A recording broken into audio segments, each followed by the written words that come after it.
Seguimos ese espacio careo semanal por esta Sol 106.5 FM. También estamos en YouTube, en el canal de Sol 106.5 FM y en nuestro canal Careo Semanal.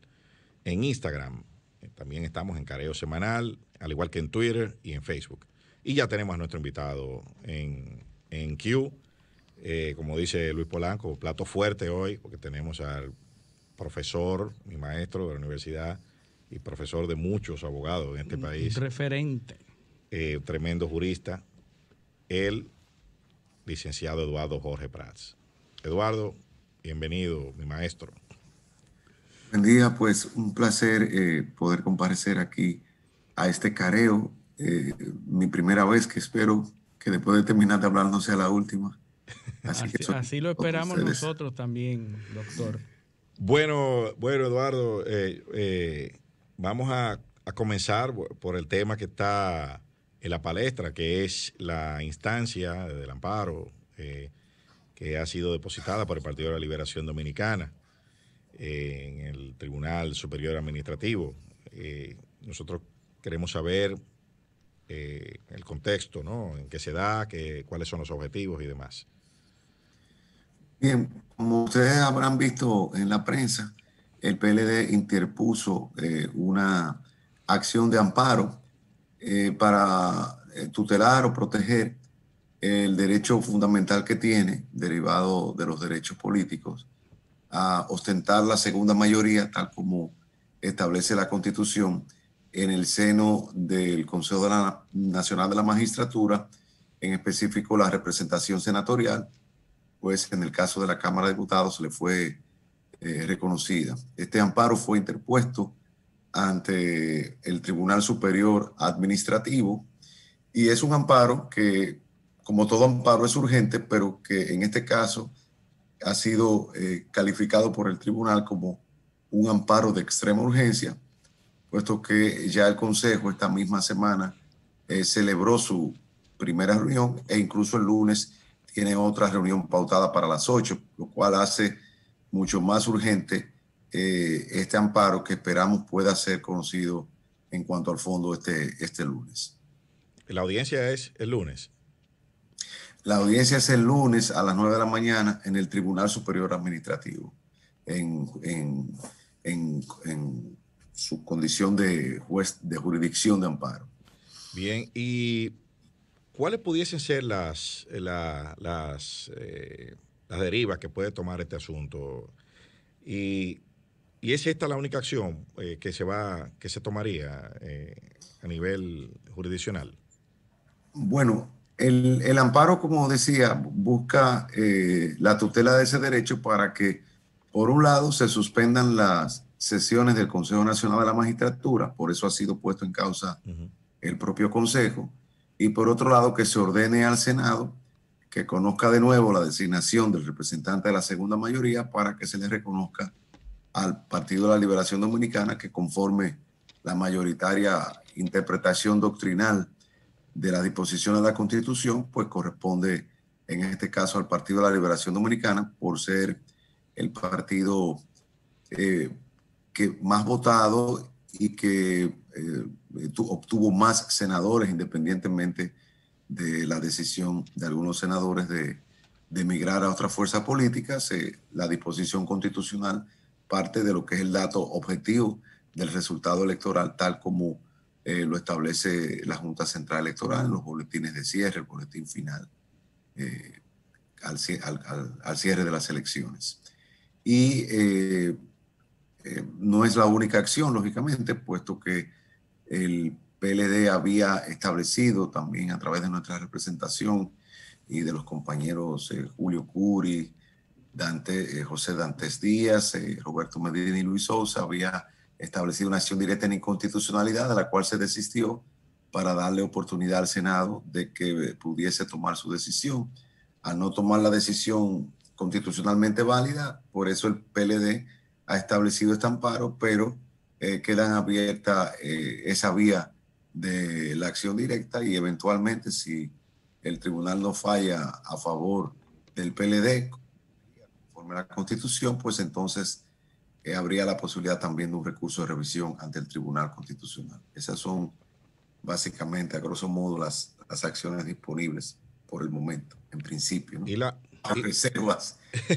bajo Uno reserva. siempre, pero eso es lo que marca el librito, ¿no? Y no estaría abierta la acción en nulidad contra esa decisión del Senado lo digo por el tema de la sentencia aquella del Tribunal Constitucional que clasifica estos actos que no están regulados por ninguna ley específica y que son actos de órganos constitucionales.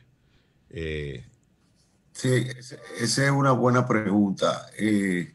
Este acto aparece como un acto de ejecución de la Constitución. Uh-huh. No es un acto puramente administrativo, sino que es un acto del Senado, lo que se llama un acto parlamentario sin forma de ley, bajo la forma de una resolución. Como es una resolución, la tendencia es a simple vista de calificarlo como un acto administrativo, pero es que adopta la forma de una resolución, pero su contenido es de un acto parlamentario sin valor, sin forma de ley, para la designación de un órgano, en este caso el Consejo Nacional de la Magistratura. Por lo tanto, esto le da competencia a la jurisdicción contenciosa administrativa por ser la jurisdicción más cercana para el conocimiento de la acción, dado que ya el Tribunal Constitucional ha señalado que incluso aquellos actos que tienen influencia o afectan derechos políticos que no están taxativamente establecidos en la ley, no son competencias del Tribunal Superior Electoral, sino de la jurisdicción contenciosa administrativa. En buen derecho, si no existiese esta jurisprudencia del Tribunal Constitucional, el tribunal competente lo debería hacer el Tribunal Superior Electoral, pero ya hay un criterio firmemente establecido, un precedente vinculante del Tribunal Constitucional y además un acatamiento por parte de la Alta Corte Electoral de esa competencia.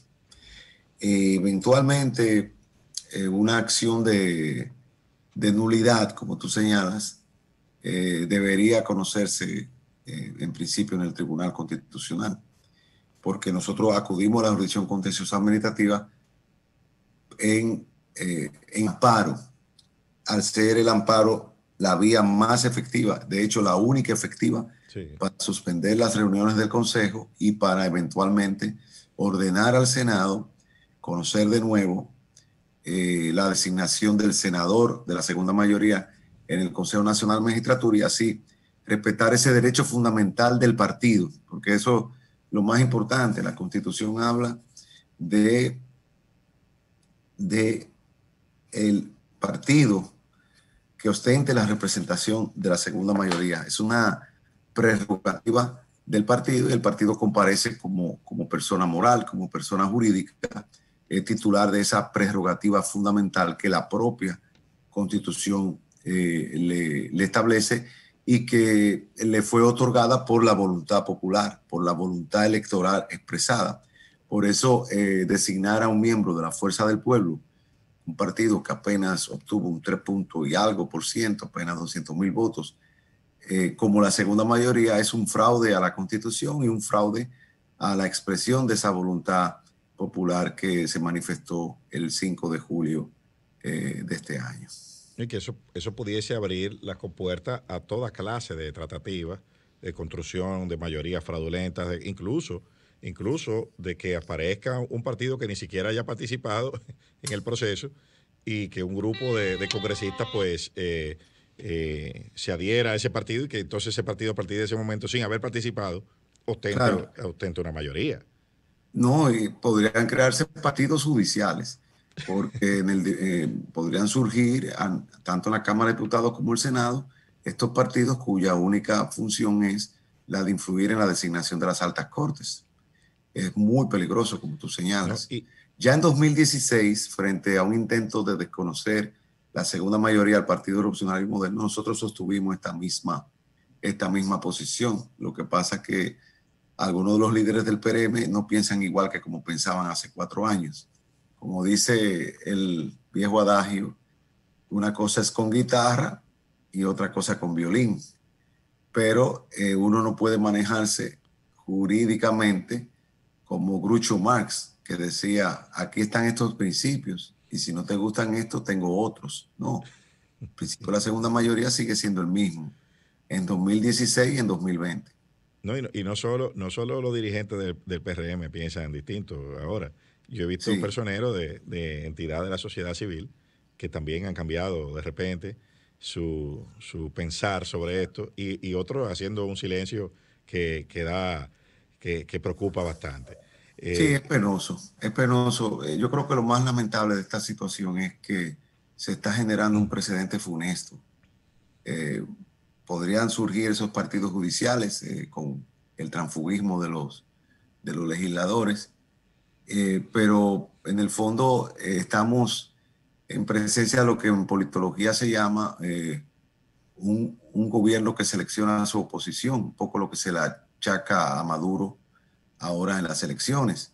Es decir, tú configuras una oposición a tu medida. Y es muy sintomático porque ahora se quiere presentar como una cuasi oposición quienes hace algunas semanas estaban haciendo campaña, caravanas y mítines juntos. incluso hay letreros. Por ejemplo, el caso del senador de la Fuerza del Pueblo que resultó seleccionado como miembro del Consejo Nacional de la Magistratura. Hay letreros haciendo campaña con Luis Abinader, con el actual presidente. O Así sea, es, es así una es. cuestión que no, como que no resiste un análisis lógico. Y también en la misma Constitución, pues la regla de sustitución de sustitución de legisladores cuando se produce una vacante es bastante clara. O sea, es el partido que lo postula.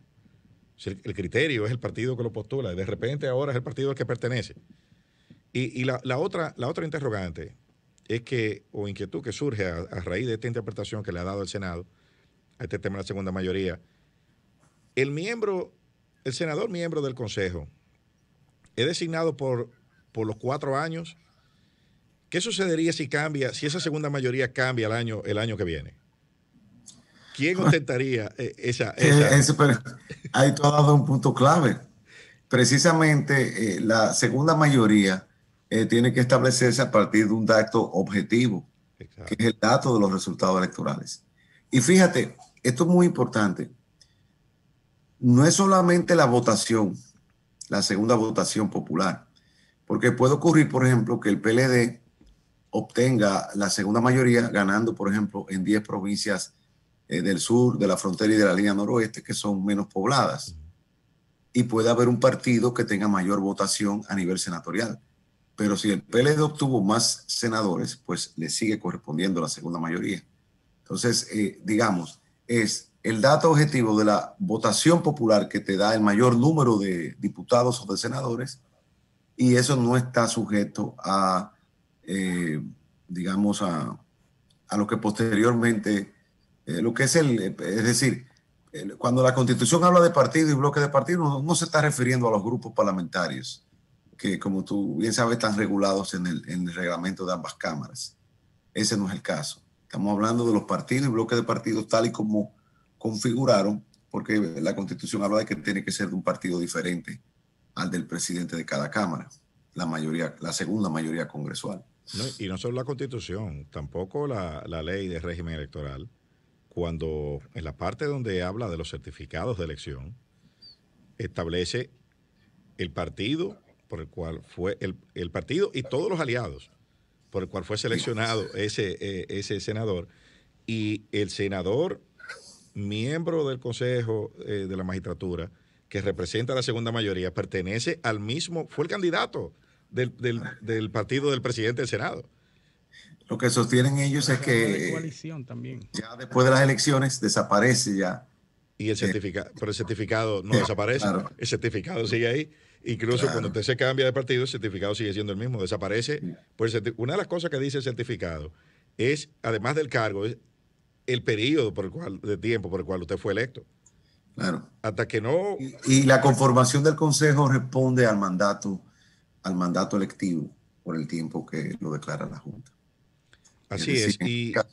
en este caso se lo darían esta sesión para la evaluación de uno de los jueces de la Suprema y la elección de 4 miembros del Tribunal Constitucional que salen.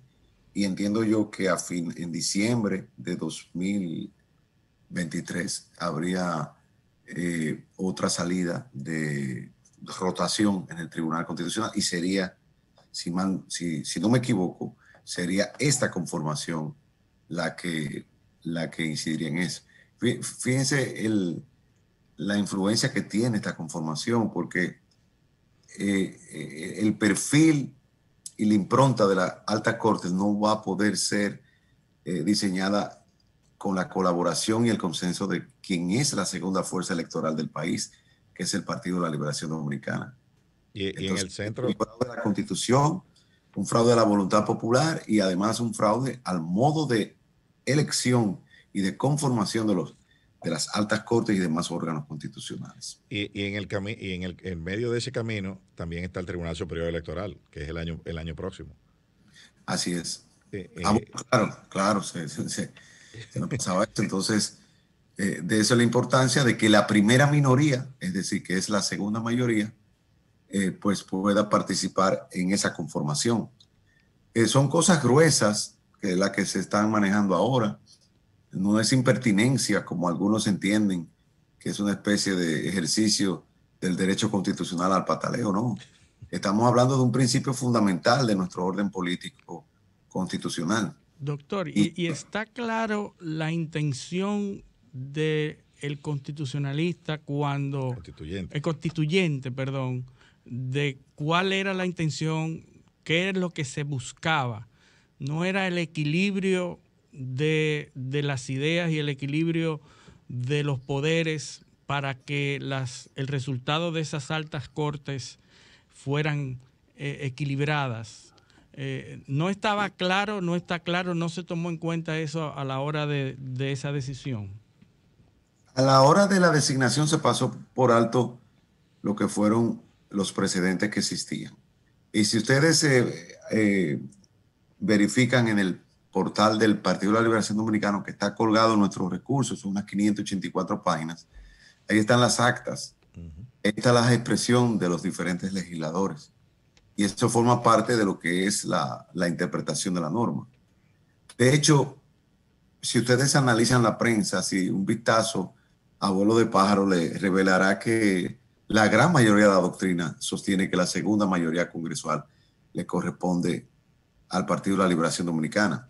Es un tema controvertido a nivel de interactivos, de cuentas de Twitter, pero a nivel de lo que son los profesores de Derecho Constitucional, al margen de sus preferencias y simpatías políticas, esto es un asunto zanjado. Es un asunto zanjado desde el punto de vista de la interpretación.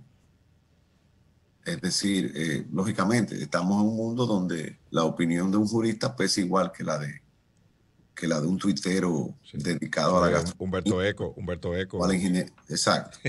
Cualquier imbécil en su casa. Tiene derecho al habla. Enviando mensajes directos y WhatsApp, pues te crea tendencia. En el caso eventual de una... Antes de que tú pases ahí, Luis, yo quería apuntar que también, no solo en las discusiones de prensa, mirando hacia atrás, sino que hay que ver las actas de la asamblea revisora cuando esto se discutió.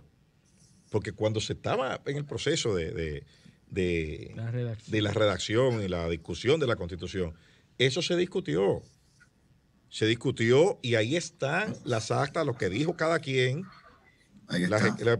Porque había el peligro de transfugismo en ese momento. Incluso había modelos de redacción propuestos que fueron descartados. Sí, que fueron discutidos y rechazados porque podían dar lugar a esto mismo que está sucediendo ahora.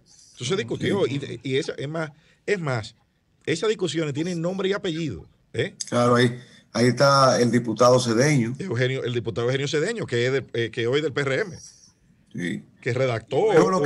Y luego lo que fue la interpretación que se dio en 2016. Ahí están las declaraciones del ministro Paliza en ese momento. Exacto. Y está también el caso de 2010, cuando no hubo ningún senador opositor que resultara electo. Hay un recurso del entonces senador Amable Aristi, que recurrió ante el Tribunal Constitucional porque él entendía que era el que le respondía a la segunda mayoría. O sea, esto se ha discutido muchas veces, y la conclusión era exactamente contraria a lo que acaban de hacer en el Senado de la República. No era necesario, y porque además incluso El presidente de la República tiene un voto de calidad. Un voto de desempate. Sí, cuando las deliberaciones están 4-4, el presidente, su voto vale 2. Lo establece la propia ley. Entonces, realmente nosotros entendemos que hay una representación bastante holgada del presidente de la República con los presidentes de las cámaras, con su voto y con el del procurador, y su voto que de desempate cuando las deliberaciones están 4-4. Es decir, eso es una fuerza poderosa, y es bueno que sea así, porque en Estados Unidos el presidente de la República es el que nomina al Senado, y el Senado entonces es que da su consentimiento a la designación a la Suprema Corte. Aquí salimos de un mecanismo porque los senadores tenían especie de cacicazgos judiciales que controlaban toda la estructura judicial de las provincias. Entonces pasamos a este sistema que es mucho mejor, por ejemplo, que el español o que incluso que el argentino, donde hay una representación muy politizada o corporativizada que no da lugar a la mejor selección. Entonces, por eso es importante que en el plano político pues haya, y eso lo explicamos nosotros en el recurso, que haya ese consenso. Es decir, todo esto, porque se entiende que ese consejo se puso así para crear un hiperpresidencialismo, ¿no? Lo que produce es, primero, una colaboración de los poderes, poder ejecutivo, poder legislativo, ambas cámaras, pues tenemos un sistema bicameral, poder judicial, y luego un consenso de las fuerzas políticas. Por eso se representa la segunda mayoría, porque incluso en la Cámara de Diputados puede haber una segunda mayoría que en el Senado podría ocurrir. Entonces, todo esto se le está pasando por encima, y realmente estas aguas van a traer muchos lodos, porque en el futuro nosotros vamos a ver definitivamente que se va a vulnerar el derecho que tiene esa primera minoría, esa segunda mayoría a participar. Y eso es penoso. Doctor, en el caso eventual de una respuesta no favorable del Tribunal Administrativo y Contencioso, y luego las demás instancias que puedan elevarse, en el eventual caso de que no que no vayan en esa línea que usted sostiene, pudiera corregirse en la Constitución ese escollo, pudiera corregirse en una eventual reforma a la Constitución. Y a propósito de que una de las demandas de reforma a la Constitución es precisamente el Consejo Nacional de la Magistratura, la conformación de eso. Bueno, el solo hecho de reformarla significa que las cosas son como decimos. Sí. Es un poco lo que pasó con la nacionalidad, que se estableció en 2010 que los hijos de inmigrantes ilegales no adquirían la nacionalidad, lo que significa que antes de 2010 sí la adquirían. Entonces habría que ver cuál sería el contenido de esa reforma. Pero bueno, si la decisión del tribunal no es favorable, ahí están las vías de recurso. Porque es una cuestión de principios. Es decir, más allá de la composición de este consejo, es una cuestión de principios que el PLD está haciendo.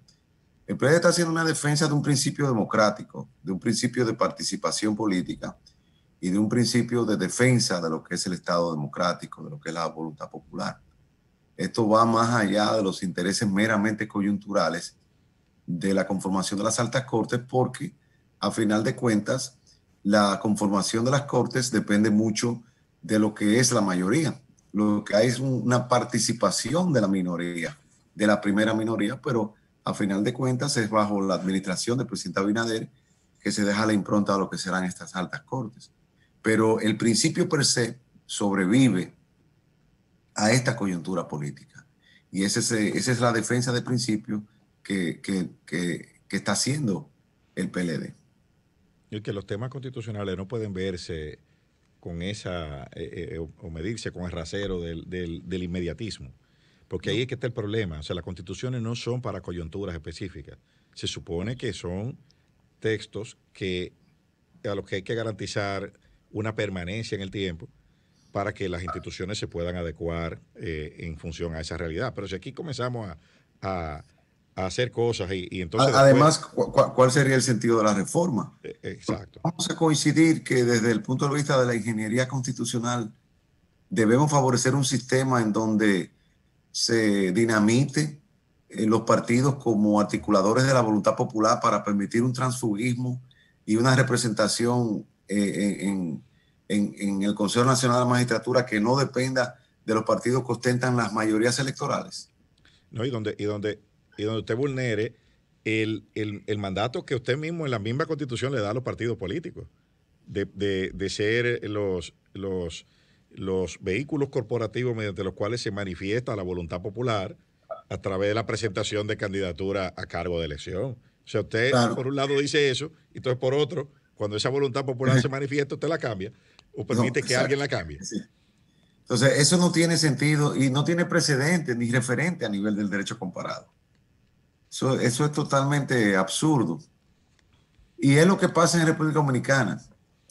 Gustavo Zagrebelsky, un librito muy bueno que se llama El Derecho Dúctil, dice que los abogados discuten, los juristas discuten, no sobre palabras, sino sobre conceptos. Cuando esos conceptos están claros, segunda mayoría, etcétera, todo está bien.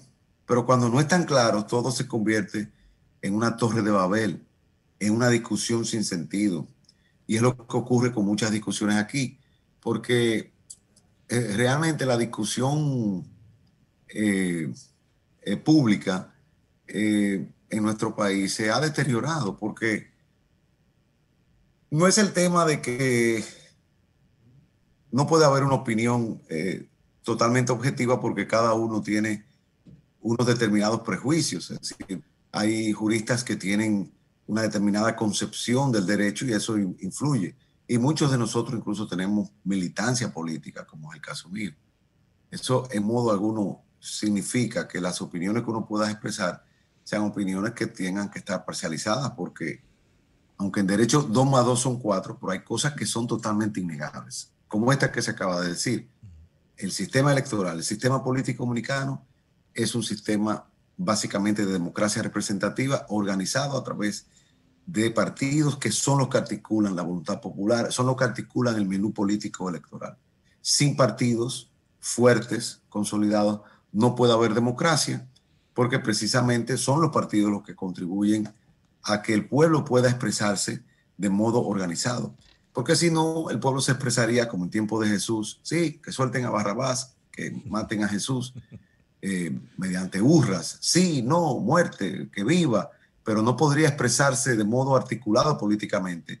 E incluso hasta para lo que son los mecanismos de participación directa, de consulta popular, de referendo, la presencia de los partidos es clave para poder presentar las diferentes opciones para un plebiscito o para un referendo. Los partidos son un instrumento clave y yo creo que una de las grandes bellezas y bondades de la democracia dominicana que nos separa del caso de Perú, de Guatemala, de Nicaragua, de Venezuela, donde los partidos han colapsado, es precisamente que los partidos dominicanos siguen convocando con gran intensidad la adhesión de sus militantes y simpatizantes. Y eso hay que preservarlo, porque si no vamos a caer en un mesianismo, vamos a caer en un caudillismo, vamos a caer en un populismo, en un cesarismo democrático, donde ya los partidos no son importantes, sino las personalidades políticas. Y eso yo creo que es fundamental. Cuando uno estudia, por ejemplo, lo que fue el liderazgo de Juan Bosch y en gran medida de Peña Gómez, no obstante los rasgos personales de lo que fueron grandes líderes, grandes caudillos, en el caso de Bosch, toda su actividad política fue construida alrededor de la construcción del partido como instrumento. Y es uno de los casos más increíbles y extraordinarios de un líder que diseñó dos partidos que son lo contrario uno de otro. Un partido policlasista, amplio, de gran base popular, que lo fue el PRD, o hoy el PRM es heredero de ese PRD, y por otro lado un partido con una estructura de centralismo democrático que el PLD, aunque experimentó con lo que fue la expansión, las primarias abiertas y demás, pero es un partido de otra connotación. Y eso es un gran legado que nos han dejado esos grandes líderes, y que lo que toca ahora a las nuevas generaciones es modernizar los partidos, hacerlos todavía más democráticos, como se quiso hacer con la ley de partidos, pero no se pudo llegar hasta donde debía llegarse con la prohibición del transfugismo, con la organización de las primarias que se satanizaron.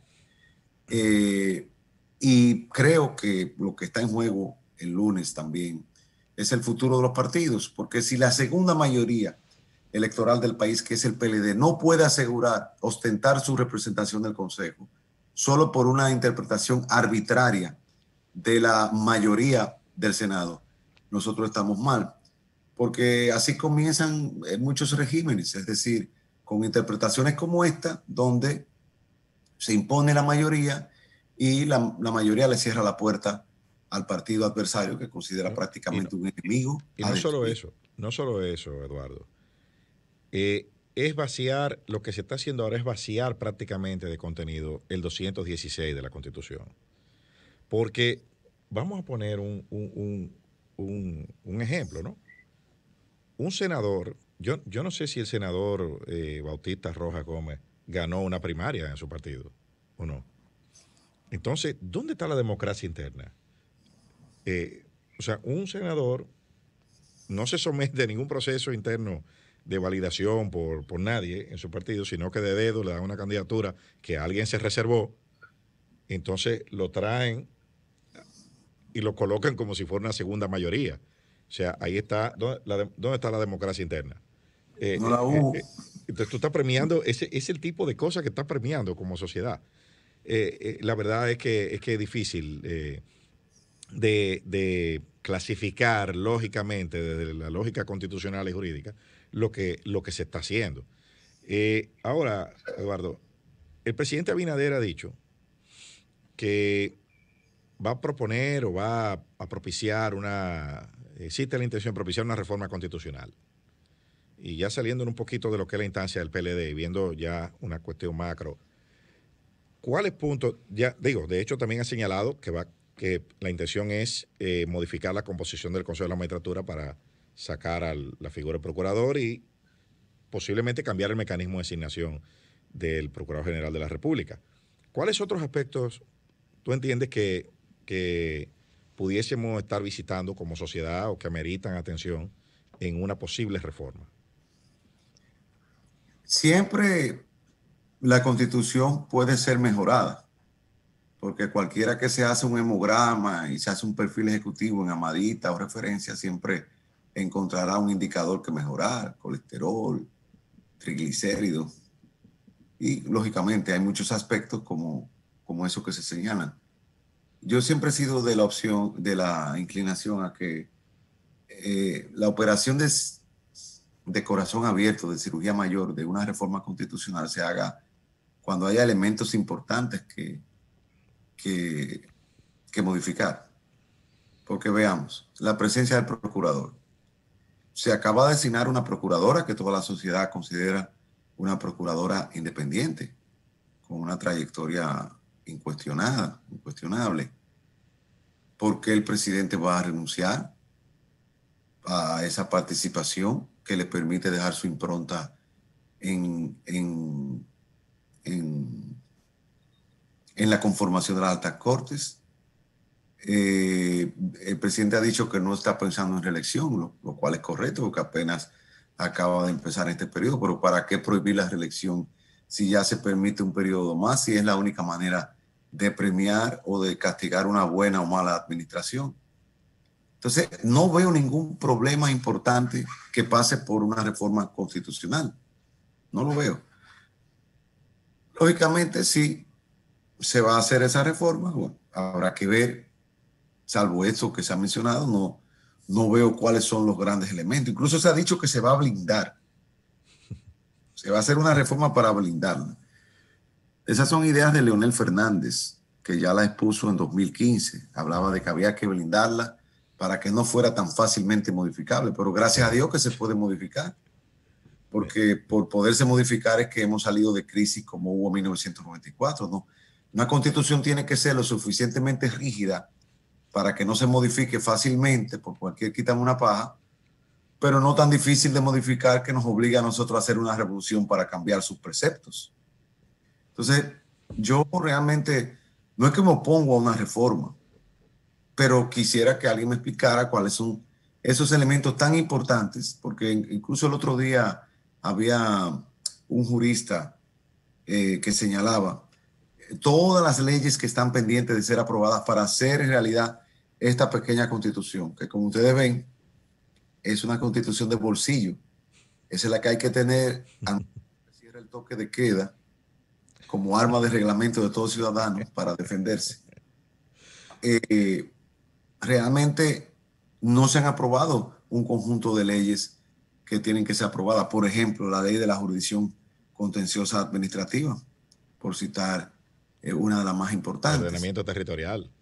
La de ordenamiento territorial. Me dicen que hay un listado como de 30 leyes importantísimas. Y esas leyes orgánicas y algunas ordinarias contribuyen a darle cuerpo y a consolidar el marco constitucional.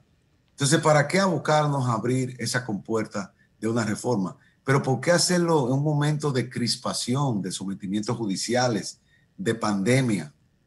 ¿Para qué? Si una reforma constitucional necesita un triple consenso, un consenso político, y yo no creo que ahora mismo hay elementos de consenso político, porque esta misma actitud en la conformación del Consejo Nacional de Magistratura no es una actitud proclive al consenso. Un consenso técnico no lo hay, no sabemos de qué es que se trata, ni tampoco un consenso social. La reforma de 2010, que es posiblemente la reforma más importante que se haya hecho en la historia dominicana, fue una reforma, primero, que fue precedida por una consulta popular a nivel nacional, que duró más de un año, consulta que dio unos resultados que fueron tabulados y asumidos por una comisión de 13 juristas que trabajaron en la misma, lo cual estuvo recientemente fallecido Adriano Miguel Tejada, el propio presidente del Tribunal Constitucional. Yo tuve el privilegio de poder trabajar en ese gran equipo. Y por eso, por eso hoy hablamos derecho constitucional en nuestro país. Por eso hoy tenemos un lenguaje común. Por eso el ciudadano de a pie, desde el guachimán hasta el profesor universitario, hablan el lenguaje constitucional. Entonces ha sido una reforma acertada. Y la Constitución Dominicana es la más estable de América Latina, contrario a lo que se dice. Porque mientras la Constitución Mexicana ha sido reformada 750 veces desde 1914 hasta ahora, la dominicana desde el 66, porque la Constitución que tenemos no es la de 2010. La Constitución que tenemos es la de 1966, reformada en 1994, en 2002, en 2010 y 2015. Apenas 4 reformas. Mientras que la Constitución alemana de 1948 o 1987 fue reformada 40 veces. Por eso es que uno tiene, señores, uno tiene que no solamente andar con manitas limpias en el carro, hay que andar con hisopo para limpiarse los oídos de tantas idioteces que uno tiene que soportar diariamente de la gente que te dice, no, porque nosotros estamos caracterizados por la inestabilidad constitucional. No, yo no creo que estemos. Hay un dato concreto aquí. Aquí nosotros hemos tenido 4 reformas. Ahora vamos a hacer la de 2020 o la de 2021. Yo me pregunto, ¿para qué? Bueno, si la hacen perfecto, porque imagínense, si van a hacer la reforma, bueno, vamos a ver y la aprovechamos para hacer algo positivo, pero que sea algo de consenso. Procurador, Ministerio Público. Yo soy un escéptico de todas las teorías de la independencia del Ministerio Público. El Poder Ejecutivo tiene que tener la capacidad de trazar la política criminal, así como traza la política de salud, la política de educación. Ya la ley del Ministerio Público, el estatuto del Ministerio Público te da elementos de independencia. Hay muchos, prácticamente la mitad de los fiscales son de carrera, pero John F. Kennedy designó a su hermano como procurador. Es decir, el procurador es una cabeza política. Bueno, en este caso tenemos una procuradora que por su trayectoria como jueza y demás tiene esa aureola y ese respeto como una persona independiente que nos consta, y eso le da mucha tranquilidad a mucha gente. Pero bueno, Tú no puedes construir un ministerio público autista que no converse con nadie, o construir un ministerio público que pretenda erigirse para lanzar candidaturas, como ha pasado en otros países. Yo creo que al ministerio público hay que darle más recursos, hay que tecnificarlo, hay que profesionalizarlo aún más, hay que pagarle mejor a los fiscales para que no tengan que emigrar como muchos lo han tenido que hacer. Pero, ¿en qué pasa eso? O sea, ¿qué es lo que vamos a poner en la Constitución? ¿Vamos a elegir al procurador en votación popular? Es decir, yo realmente soy muy escéptico acerca de usar la cirugía de la reforma para cualquier cosa. Yo pienso también. Médico, entiendo que si no hay dolor, si no hay fiebre, inflamación, si no hay mareo, si no hay dolor, ¿para qué? O sea, ¿para qué vamos a reformarlo? Porque lo del procurador, bueno, pero la procuraduría cambió desde que cambiaron a su titular, porque antes no servía para nada y ahora es muy buena. Entonces se ve que no era un asunto del estatuto, sino de la persona que lo encabezaba. Claro. Entonces es como cosas contradictorias. Porque si entonces había problemas con la institución, no es una cuestión de quién es el titular. Son muchas cosas que hay que aclarar. Con eso yo no me cierro a nadie, a nada de lo que se pueda hacer. Yo pienso. Además, yo lo único que yo tengo que hacer es cambiar una palabra y saco una nueva edición de mi manual. Porque donde sea procurador, se quita procurador, liquid paper, se pone como le llaman, quizá le van a llamar fiscal general y se hace un replace en todo el documento. Pero no debe ser así. No debe ser así. Nosotros deberíamos pensar qué vamos a hacer con la ayuda social, que supuestamente va a durar hasta marzo, pero y después de marzo. Se va a acabar la pandemia en marzo. Son cosas muy importantes que deberíamos estar pensando y dejar tranquila esa Constitución y dedicarse a gobernar y dedicarse a fortalecer a la lucha contra la impunidad, a reactivar la economía, y eso no pasa por una reforma. Claro. Eduardo, y yéndonos, ya que hemos mencionado este ambiente de crispación, y estamos hablando del Ministerio Público y lucha contra la impunidad, estos casos de corrupción que se están persiguiendo, veo y mencionaste ahorita que actuar por aplauso, veo un clamor de una consigna de guerra o dos consignas: lo queremos preso y quítenselo todo. Sí. Entonces yo veo, yo quisiera que tú explicaras si es posible quitárselo todo sin ley de extinción de dominio, sin una serie de mecanismos institucionales que están pendientes de aprobación y que puede, o sea, para que la gente no, algunos que están soñando con algunas cosas, pues comenzar a despertarlo desde ahora. Afinar las expectativas. Mira, yo siento que una parte importante del pueblo, digamos la clase media y fundamentalmente la clase media alta, porque la última encuesta Gallup revela que solo el 0.19% de la población le preocupa la corrupción. Pero, digamos, los sectores más educados, entre los cuales estamos nosotros, está la prensa, el tema de la corrupción es un tema fundamental. Y por lo tanto, son medidas populares, todo lo que es la lucha contra la impunidad. ¿Quién puede estar en contra de la Virgen de la Altagracia? ¿Quién puede estar en contra de Jesús, por el amor de Dios? ¿Quién puede estar a favor de la corrupción? Nadie. Nadie. Contra la corrupción, dentro del marco legal, dentro del marco constitucional. Y yo por eso suscribo plenamente la declaración del presidente Abinader a sus ministros, en el sentido de que la lucha contra la impunidad no significa ni venganza, ni populismo penal. Es decir, luchemos contra la impunidad, pero luchemos dentro del marco legal. Y creo que en esa línea se encamina el tener un procurador independiente, porque no puede ser que el procurador independiente sea solo para perseguir. Es decir, que si él no persigue y no logra condenas, no es independiente, porque entonces no sería independiente. Independiente es aquel que si no hay pruebas, no persigue. Entonces, por eso yo digo, claro, la independencia como valor es un valor positivo y debe fortalecerse. Pero yo tengo un librito que se llama Los peligros del populismo penal, que va por su segunda edición, pero debería haber tenido más ediciones, donde se advierte los peligros que enfrentamos cuando nosotros sometemos a estrés al Poder Judicial. Y entonces, todo juez que no ordena una medida de coerción, a pesar de que no hay peligro de fuga, ese juez es un corrupto, es un sinvergüenza. Se vendió. Esto. No podemos caer en eso. Y yo, por ejemplo, en todo esto, no desde ahora, desde 1980 que yo sostengo mi columna, pues yo escribo mi columna toda la semana desde 1980 hasta la fecha, salvo el interregno 2000-2003 que fui consultor jurídico del Banco Central y el estatuto del banco impide escribir artículos de opinión y mucho más artículos de política y demás.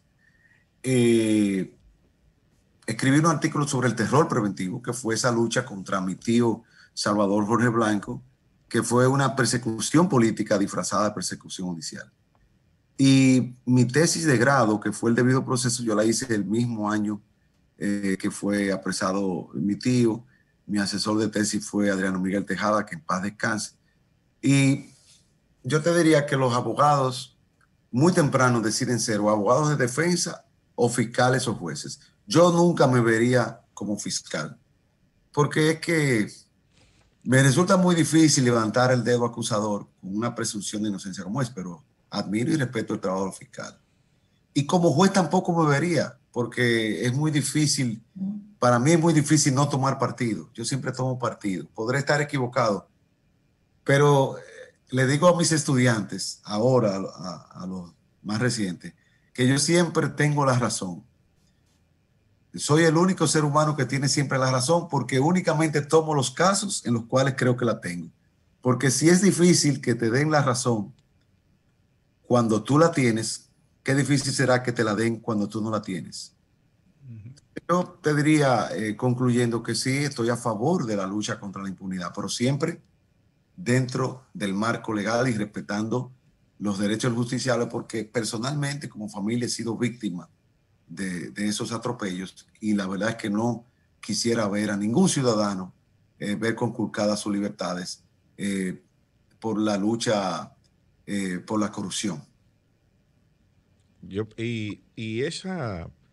Y bajo la estructura del cuerpo legislativo que tenemos vigente en República Dominicana, ¿es posible que ese de que recuperar, porque ese es otro de los mantras, ¿no? de los grupos que protestan, recuperar los robados? O sea, no, para eso hace falta la ley de extinción de dominio. Exactamente.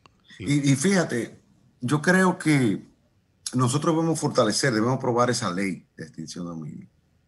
Y creo que debemos seguir trabajando en todo lo que es también la lucha contra la corrupción privada.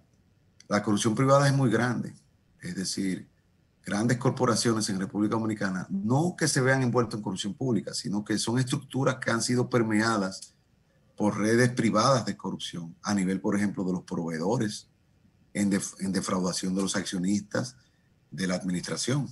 Entonces, hay una situación, tenemos que fortalecer el Poder Judicial, tenemos que fortalecer el Ministerio Público, tenemos que fortalecer la dirección de contrataciones, los sistemas de prevención de la corrupción, para que no sea solamente la sanción a posteriori, sino que hemos avanzado mucho, porque el solo hecho de tener que celebrar concursos, licitaciones, cumpliendo reglas, yo creo que eso es un gran avance. Cuando nosotros venimos de la época de Balaguer y del PRD también, del grado a grado, ya eso está muy limitado. Ahora lo que se dice, se violaron las leyes de contratación pública, pero hay leyes, antes no había, antes era totalmente legal las asignaciones de las obras públicas. Por eso yo te diría que en ese sentido hemos avanzado más. Y lógicamente ahora se hace mucho más difícil la instrumentación de un expediente porque ahora hay más garantías jurídicas en la legislación procesal penal y hay un poder judicial independiente. A Salvador Blanco lo condenó un policía que era supuestamente juez. Era el famoso juez Severino. Sargento de la policía. Sargento de la policía. y sin ningún conocimiento jurídico, que en paz descanse. Sí. Será el héroe para muchos aquí. Y litigando en ese caso donde estaban los abogados de mayor prestancia del país en ese momento. Entonces claro. El juez era esa persona. Uno de los y aquí se llegó a presentar la muerte de Héctor Méndez como un asesinato ordenado por Salvador Jorge Blanco y Acela Mera de Jorge, cuyo cómplice principal había sido el encuestador José Cabrera, que guardó prisión por eso, cuando realmente había sido un crimen de una mafia. Increíble. Entonces, realmente, esto es un pleito muy viejo. Esto es un pleito muy viejo. A Jesús lo llevaron a 3 jurisdicciones diferentes y las 3... condenado por aplauso. Pero se acogió el derecho al silencio. Fueron muy útiles esos shows a nivel político. Claro, porque tienen rentabilidad. Pero no, ahora hay una, digamos, y esto es un punto muy interesante. Yo creo que los abogados vamos a tener que comenzar a estudiar a la prensa como uno de los elementos del proceso penal. Y creo que en el Código Procesal Penal va a haber que tener disposiciones sobre la prensa porque es que ya se ha convertido en un actor fundamental. Y los fiscales y los jueces funcionan en perspectiva de lo que es ese auditorio. No solo la prensa, las redes sociales también, Eduardo. Las redes sociales. Entonces, realmente te investigan en el gobierno de la mañana, te dictan medidas de coerción en el gobierno de la tarde y en la noche, el gobierno de la noche te condena. No, solo hay que entrar a YouTube y ver la cantidad de individuos que se autodenominan comunicadores, que tienen miles de seguidores, esos videos tienen miles de reproducciones, donde ahí arman casos, buscan pruebas, condenan gente, señalan, le dicen al Ministerio Público, falta fulano. Pero Eliseo, la defensa... No, hay gente que dice que se va a prender fuego si en febrero no hay preso. No, perdón, Luis, pero aquí hay gente, hablando de fuego, aquí hay gente que dijo que le iba a prender fuego a la Junta. En determinado, momento. Que las redes sociales y los medios de comunicación forman parte fundamental de la estrategia de una defensa o de una acusación. O sea, hay abogados que se plantean, bueno, como estrategia de defensa voy a este programa, voy a esto, unos tweets. Y aquí realmente, ustedes no se han fijado que el único género literario que no se practica en República Dominicana son las novelas de detectives. Porque aquí matan en la mañana a una persona y ya al mediodía se sabe quién lo hizo. Sí. O sea, aquí no se investiga. O sea, aquí de una vez ya y se concluye. No hay pero los expedientes acusatorios... No hay novela de misterio. En Estados Unidos hay gente que todavía no se sabe quién fue que la mató. Los contenidos de los expedientes acusatorios están en las redes sociales, todos. Sí, la instancia, por ejemplo, de medida de coerción, a las 2 horas estaba en la red, en un archivo PDF, rodando por todas partes. Y los interrogatorios también. Bueno, Eduardo, nosotros queremos agradecerte inmensamente el haber estado esta mañana. ¿Y ustedes aquí piensan que yo podría asistir de nuevo a este programa? Nosotros pensamos pensamos lo contrario, pensamos que no debe dejar de asistir. Gracias sobre por todo yo que no sé absolutamente nada de derecho, he aprendido muchísimo con ustedes. Bueno. Pues nada, gracias Eduardo y gracias a nuestros televidentes y oyentes por habernos regalado su presencia el día de hoy y les invitamos a que nos acompañen el próximo sábado en Careo Semanal. Careo con habilidad, encuentro e interrogación.